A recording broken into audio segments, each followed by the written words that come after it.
রাত পোহালেই দীপাবলি, আর দীপাবলি মানেই আতশবাজি। কিন্তু এই আতশবাজি গত বছরের তুলনায় এবছর দাম বৃদ্ধি পাওয়ায় বিক্রি যথেষ্ট কমেছে। সেই কারণে চিন্তায় ব্যবসায়ীরা। রবিবার এমনই ছবি ধরা পড়ল আরামবাগে।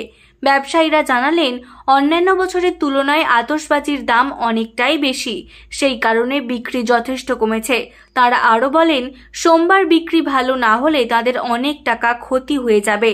অন্যদিকে ক্রেতারা বলেন, গত বছরের তুলনায় আতশবাজির দাম বেড়েছে, সেই কারণে তারাও আতশবাজি কম কিনছেন। এই বছর মার্কেট মোটামুটি অন্যান্য বছরের তুলনায় একটু হালকা আছে, কারণ সবাই শব্দ দূষণ তো সব বন্ধই করে ফেলেছে, শুধু রং মশলা ফুল ঝুরঝুরি এইসবের উপরে চলছে। তবু মানুষ যেভাবে উৎসবটাকে নিতে পারে সেইভাবেই নিচ্ছে। আমার কাছে রং মশলা আছে, ফুল ঝুরঝুরি আছে, তুবড়ি আছে, চরকি আছে, আর এই মোমবাতি আছে। আর সেরকম কিছু রাখা হয় না এবছর, রাখতেও মানে নিষিদ্ধই আছে বলে আমরা আর রাখিনি। দাম মোটামুটি আগের থেকে অনেক হাই রেট হয়ে গেছে, ওই জন্য যে 5 প্যাকেট নিত সে 2 প্যাকেটে ছেড়ে দিচ্ছে। এইভাবে চলছে, অনেকটাই বেশি অন্যান্য বছরের তুলনা থেকে। আমি মোটামুটি 5-6 বছর রানিং করেছি, এটা নিয়ে আমার 6 বছর শুরু হয়েছে। একটু খারাপ মার্কেট। আমার নাম তাপস দাস, 3 নম্বর ওয়ার্ড, আরামবাগ। এবছরে বিক্রি খুব মন্দা হচ্ছে, মালের দাম প্রচুর, তো ওই জন্য এবছর বিক্রিটা একটু মন্দাই হচ্ছে, মানে ওদের কাস্টমারও নেই। এবারে যদি বিক্রি না হয় মাল সব পড়েই থাকবে, আমাদের লসই হবে। আর প্রচুর মালের দাম। এবারে এখনো তো একটা দিন আছে, দেখা যাক কত দূর কি হয়, কিভাবে বিক্রি হয়। গ্রিন ফায়ার কেকের মাল, আপনার তুবড়ি, রং মশলা, চরকি, ফুল ঝুরঝুরি, সেল, শট, রকেট, এসব সেলের দাম ওই 500-600 করে দাম। প্রচুর মালের দাম এবছর। সবচেয়ে কম দামে ফুল ঝুরঝুরি 20 টাকা, ওটাই 10 পিস থাকে।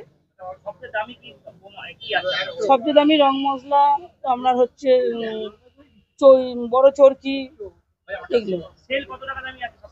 সেল কত, 1900 টাকা দামি সেল আছে, 30 তার উপরে আছে 120।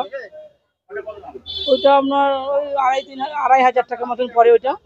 তার উপরে 60 আছে, ওটা 2000 টাকার মতন পড়ে। মালের প্রচুর দাম এবছর। এবছর খদ্দের কমে গেছে, বিক্রিও কমে গেছে, সারাদিন বসে থাকলে হয়তো প্রচুর এবারে লস হচ্ছে আমাদের। আমার নাম ঝুমারানী দাস, আর সেটা 4 বছর হচ্ছে। প্রথম বছর ভালো হয়েছিল, তারপর থেকে আগের বছরটা মোটামুটি হয়েছিল, কিন্তু এবছর একদমই মন্দা বাজার যাচ্ছে। এটা 3 নম্বর ওয়ার্ড। এই বাচ্চাদের এই তুবড়ি, ফুল ঝুরঝুরি, আতশবাজি। দাম মোটামুটি আগের বছর থেকে একটু তুলনামূলক দাম একটু বাড়া আছে। গত বছর কি কত টাকার বাজি কিনেছিল? গত বছর ওই 1200-1300 টাকার মতো কেনা হয়েছিল। তুবড়ি ছিল, ফুল ঝুরঝুরি ছিল, রং মশলা ছিল, তারপরে ওই কালী পটকা ছিল, বিড়ি বম ছিল, এরকম করে সব ছোটখাটো বাচ্চাদের ফুল ঝুরঝুরি করে ছিল নানা রকম। আজকে কি নিতে কেনার প্ল্যান আছে? রং মশলাই বাচ্চাদের, যেমন ওই বাচ্চারা ফাটাবে তো সেইভাবে আতশবাজি যেমন হয়, রং মশলা, ফুল ঝুরঝুরি। এই যে শব্দবাজি বন্ধ হয়েছে, এটা কতটা সুবিধা হয়? শব্দবাজি বন্ধ আছে বলতে, শব্দবাজি তো মোটামুটি বিরাট ভাবে কিছু বন্ধ নেই, মোটামুটি তো সব জায়গাতেই তো শব্দবাজি শোনা যাচ্ছে, হচ্ছে, সেইভাবে কিছু বন্ধ নেই শব্দবাজি।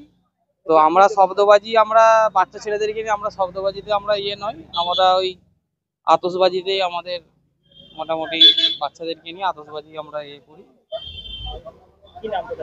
আমার নাম সুরজ কুমার পাসওয়ান, আরামবাগ 14 নম্বর ওয়ার্ড। ওখান থেকে এখানে এলাম এটা দিকে ঘুরতে ঘুরতে, ছেলেদেরকে নিয়ে নিই তো, এখানে আরামবাগের মধ্যেই পড়ছে। ওইদিকে সেরকম কিছু দেখলাম না, দোকানে সেরকম মনে পছন্দ কিছু হলো না, এখানে এসে দেখছি কিভাবে কি নেওয়া যায়, কেমন কি দাম আছে। নিউনুর সোফা সেন্টার। এখানে সমস্ত রকম সোফা পাইকারি ও রিটেলে বিক্রয় করা হয়। সমস্ত সোফা নিজস্ব কারখানায় তৈরি করা হয়। প্রোপাইটার হানিফ হোসেন খাঁ ও রুহুল হোসেন খাঁ, বড়ডোঙ্গল হাটতলা সিনেমা হলের সন্নিকটে, হুগলি। যোগাযোগ 7797170093 এবং 9382003105।